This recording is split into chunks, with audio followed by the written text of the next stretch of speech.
Hello students, this is our fifth lecture of chapter number 8. Okay, so students, in this lecture we are going to talk about the new topic which is inequalities in a triangle. Okay, ठीक है. So those students who have not watched the previous lectures yet, they can watch it in the I button. Okay, तो इसमें हमें कुछ theorem वगैरह दे रखी हैं. आज सिर्फ इनइक्वालिटीज़ के बारे में बात करेंगे कि what are inequalities in a triangle. Questions के बारे में बात नहीं करेंगे, सिर्फ टॉपिक समझेंगे. ओके, सो इसमें पहली थ्योरम आती है. जैसा कि मैंने आपसे पहले भी बात की है, जिन स्टूडेंट्स को थ्योरम का अगर डेरिवेशन वगैरह, प्रूविंग वगैरह सब चाहिए, वो मुझे कमेंट करके नीचे ज़रूर बताएं. ठीक है, तो मैं थ्योरम्स की प्रूविंग की एक वीडियो बनाकर आप तक ज़रूर पहुँचाऊँगा. ओके, तो पहली थ्योरम है हमारे पास, if two sides of a triangle are unequal. ठीक है, एक ट्राइंगल की अगर दो साइड अनइक्वल हैं, ठीक है, तो हमें प्रूव करना है कि the angle opposite to the longer side is greater. ठीक है, तो इसका मतलब क्या है, पहली थ्योरम हम समझते हैं.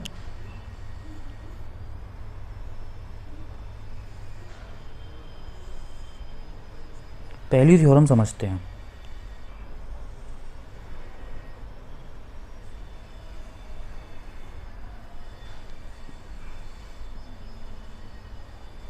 A B C D. Okay, so इसका मतलब ये है कि angle A B C is greater than angle B C A. Okay, तो इसका मतलब ये हो गया, if two sides of a triangle are unequal. एक ट्राइंगल की दो साइड अनइक्वल हैं. दो साइड अनइक्वल मतलब ये दोनों साइड एक दूसरे के इक्वल हैं, लेकिन ये दोनों साइड अनइक्वल हैं, ये दोनों साइड अनइक्वल हैं, है ना. तो जो एंगल होगा लॉन्गर साइड के अपोजिट, वो बड़ा होगा. अब लॉन्गर साइड कौन सी हो गई इसमें लॉन्गर साइड ये हो गई, तो इसके अपोजिट जो एंगल होगा, इट मीन्स ये वाला. लॉन्गर साइड ये हो गई, आपको दिख रहा होगा इन तीनों साइड में से ये साइड लॉन्गर है, तो लॉन्गर साइड के अपोजिट वाला एंगल, इट मीन्स ये एंगल बड़ा होगा. ठीक है, opposite to the longer side is greater. Okay, बड़ा होगा मतलब ये एंगल इन दोनों एंगल से बड़ा होगा. ठीक है, तो लॉन्गर साइड के अगर दो साइड ऐसी किसी ट्राइंगल की दो साइड अनइक्वल हैं, तो लॉन्गर साइड के अपोजिट वाला एंगल बड़ा होगा. ओके, अब सेकंड थ्योरम में, in any triangle the side opposite to the greater angle is longer.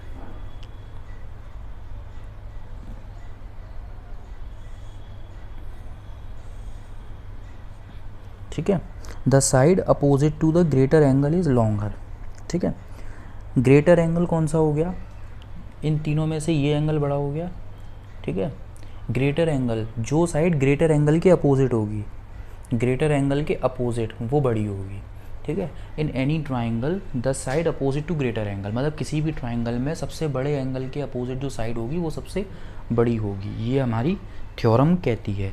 जैसे कि इसमें हो जाएगा ये ए बी सी, तो A C is greater than B C, या A C is greater than A B, मतलब सारी साइड से तीनों में सबसे बड़ी होगी ए सी. ओके, थर्ड में क्या बात की है, all the line segment that can be drawn to a given line. ठीक है, किसी भी एक गिवन लाइन पे अगर हम सारी जितनी भी लाइन सेगमेंट ड्रॉ करें from a point not lying on it, उस पॉइंट पे जो पॉइंट उस लाइन सेगमेंट पे लाई नहीं कर रहा, तो जो परपेंडिकुलर लाइन सेगमेंट होगी वो शॉर्टेस्ट होगी. कैसे,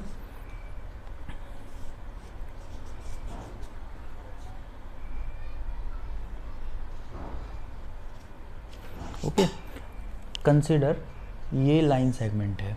ठीक है, अब इस लाइन सेगमेंट पे हम कितनी भी लाइन ड्रॉ करें, कितनी भी लाइन इन द सेंस हम कितनी भी लाइन यूँ करके ड्रॉ करें, ओके, तो जितनी भी लाइन हम इस तरीके से ड्रॉ करेंगे, उनमें सबसे शॉर्टेस्ट लाइन कौन सी होगी, जो परपेंडिकुलर होगी, यही होगी शॉर्टेस्ट.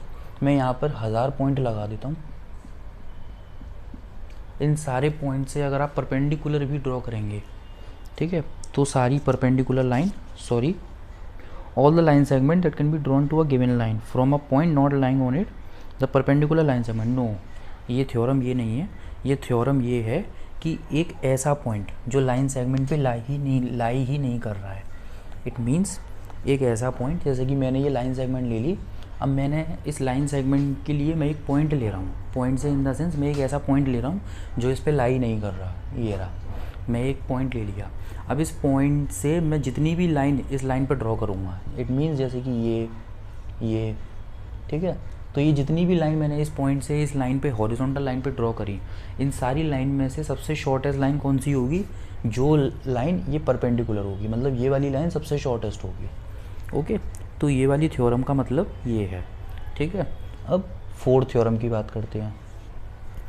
फोर्थ में sum of any two sides of a triangle is greater than the third side. ये सबने सुना होगा, मतलब एक ट्राइंगल है, उस ट्राइंगल की कोई भी दो साइड का सम तीसरी साइड से बड़ा होगा।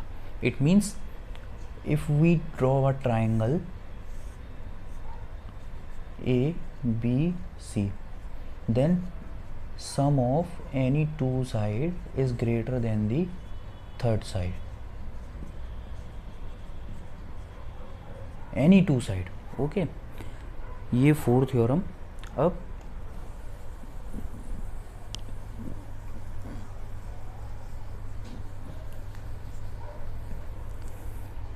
Fifth theorem, the difference between any two sides of a triangle is less than its the third side। Little bit same है फोर्थ थ्योरम की तरह से, कि ट्राइंगल की किसी भी दो साइड का जो डिफरेंस होगा वो तीसरी साइड से छोटा होगा। ओके, मतलब ट्राइंगल की कोई भी तीन साइड ले ली, let us consider A B C is a triangle, so A B minus B C is less than A C minus B C is less than A B. Okay, A B minus A C is less than B C. ठीक है, fourth theorem में क्या था? Triangle की किसी भी दो side का सम तीसरी साइड से बड़ा होता है, और इसमें ट्राइंगल की किसी भी दो साइड का डिफरेंस तीसरी साइड से छोटा होता है। Theorem number 6, sum of any two sides of a triangle is greater than twice the median drawn to the third side. What does it mean? Sum of any two sides of a triangle is greater than the twice the median। Okay, suppose ये triangle दे रखा है, okay, इसका ये median है। Median means जो equal part में divide करता है। प्रीवियस लेक्चर्स में या प्रीवियस चैप्टर्स में हमने पढ़ा होगा, शायद ये पढ़ा था हमने लाइन्स एंड एंगल्स में। ओके, तो इसमें ये कहना चाह रहा है ये कि किसी भी दो साइड का सम, मान लीजिए A B plus B C is greater than twice the median. Okay, triangle की किसी भी दो साइड का सम उसके मीडियन के 2 टाइम्स से बड़ा होता है। ओके, ये थी थ्योरम नंबर 6। ओके, तो ये 6th थ्योरम थी हमारी। ठीक है, ये थी इनइक्वालिटीज़ के ऊपर बात, बहुत शॉर्ट में मैंने समझाया है। ये थ्योरम के प्रूफ भी आप तक पहुंच जाएंगे।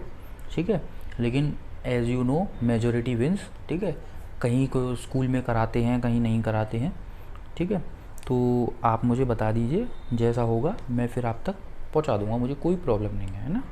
और वीडियो स्टूडेंट्स आपको कैसी लगती है, हमारे लेक्चर से रिलेटेड आपको क्या इशू आता है, जो भी बात हो आप प्लीज़ कमेंट करके मुझे ज़रूर बताएं। ओके, वीडियो पसंद आई हो तो वीडियो को लाइक करें, शेयर करें और चैनल को सब्सक्राइब करें। Okay student, thank you students, have a nice day.